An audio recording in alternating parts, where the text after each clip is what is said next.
सभी बड़ों को नमस्कार। आज एक नई कथा सुनाने जा रहा हूँ, संभल कर चलना नैतिक कहानी। जो साथी मेरे चैनल पर पहली बार आए हैं, कृपा करके मेरे वीडियो को लाइक और शेयर करें। आप सभी से विनती है कि आप ये कहानी अपने बच्चों को जरूर सुनवाएं ताकि वे अपने जीवन में विकास करें। तो आइए कहानी शुरू करते हैं। चुनमुन ने साइकिल चलाना सीखा तो अब उसे साइकिल के बगैर चैन ही नहीं पड़ता था। जहाँ भी जाता साइकिल पर चढ़कर जाता। कुछ दिनों में ही वह खूब तेज तेज साइकिल चलाने लगा। एक दो बार तो वह इसी तेजी की वजह से साइकिल से गिरते गिरते बचा। पापा ने समझाया, चुनमुन ऐसे तो चोट लग जाएगी, तुम धीरे साइकिल चलाया करो। चुनमुन ने सुना पर जल्दी ही भूल गया। तेज साइकिल चलाने के चक्कर में एक दो बार तो उसने ऐसे गलत मोड़ काटे कि अगर सामने वाले ने तुरंत समझदारी से ब्रेक न लगाए होते तो सचमुच एक्सीडेंट हो जाता। एक दिन ऐसे ही चुनमुन की साइकिल सामने वाले बच्चे मोनू की साइकिल की टकराई और नीचे गिर गई। मोनू को थोड़ी चोट आई पर चुनमुन पर गुस्सा न करके वह अपनी राह चला गया। उसके जाने के बाद चुनमुन धूल झाड़ते हुए उठा।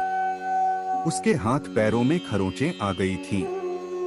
कपड़ों पर भी धूल लगी थी। पर साइकिल की हालत तो इससे भी बुरी थी। वह बुरी तरह कराह रही थी।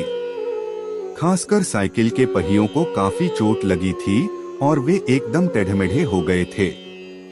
हैंडल भी मुड़ तुड़ गया था। चुनमुन को लगा साइकिल से आवाज आ रही है, हाय हाय। हाँ हाँ चुनमुन, तुमने मेरी क्या हालत कर दी। तुम तो बहुत गंदे हो चुनमुन। चुनमुन दुखी और शर्मिंदा था। अब भला वह साइकिल कैसे चलाए। जैसे तैसे उसे घसीटता हुआ घर तक लाया और रोते हुए बोला, पापा मेरी साइकिल। पापा उसी समय गए और चुनमुन की साइकिल ठीक करा कर ले आए। साइकिल अब ऊपर से देखने में ठीक ठाक लग रही थी, फिर भी न जाने क्यों उसकी कराह नहीं गई। चुनमुन को ऐसे लगता जैसे साइकिल से कराहती हुई शिकायती आवाज आ रही है, देखो देखो चुनमुन, देखो मैं कितनी सुंदर थी और तुमने मुझे बदसूरत बना दिया। अगर तुम ठीक से चलाते तो मेरी शक्ल क्या ऐसी होती। मुझे अंदर तक चोट। साइकिल जब कराह कराह कर अपनी बात कह रही थी तो उसकी बात घंटी ने भी सुनी। उसने कहा, तुम चिंता न करो प्यारी बहन, मैं कुछ करूंगी। तुम कैसे करोगी भला।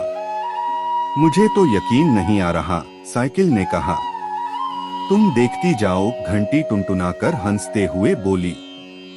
उम्मीद है आपको कहानी पसंद आ रही होगी। कृपा करके मेरी वीडियो को लाइक शेयर कर दे और मेरे चैनल को सब्सक्राइब कर दे। अब आगे की शेष कहानी सुनिए। अगले दिन चुनमुन साइकिल पर बैठकर कुछ दूर आगे गया ही था कि एकाएक घंटी बजी। उसमें से आवाज आई, संभल के चलो चुनमुन, संभल के।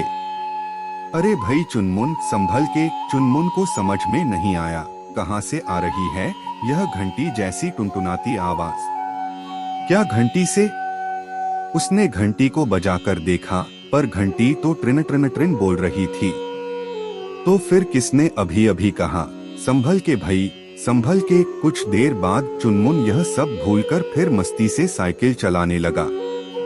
आगे एक तीखा मोड़ था, गोलाई वाला।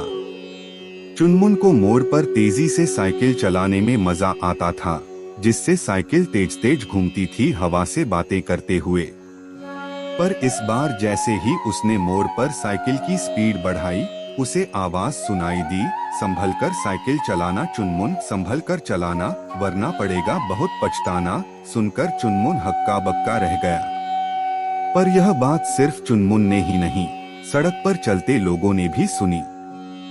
वे जोरों से हंस पड़े। उन्हें यूं तालियां पीट पीट कर हंसते देखा तो चुनमुन को बड़ी शर्म आई। आखिर चुनमुन को समझ आ गई और उसने संभल कर साइकिल चलाना शुरू किया।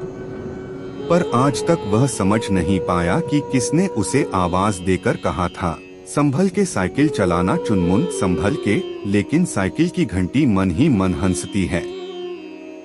आखिर उसने होशियारी से चुनमुन को सही राह दिखा दी थी। पूरी कहानी ध्यान से सुनने के लिए धन्यवाद। अंत में यही कहूँगा, ईश्वर आप सभी को सुखी रखे और अपना ख्याल रखे। उम्मीद है कि आपको यह कहानी पसंद आई होगी। आपका कोई भी सुझाव है तो मुझे कमेंट में कह सकते हैं। कृपा करके आप मेरे चैनल को सब्सक्राइब करें और मेरी वीडियो को लाइक करें। अब मैं मिलता हूँ आपको अगली वीडियो में।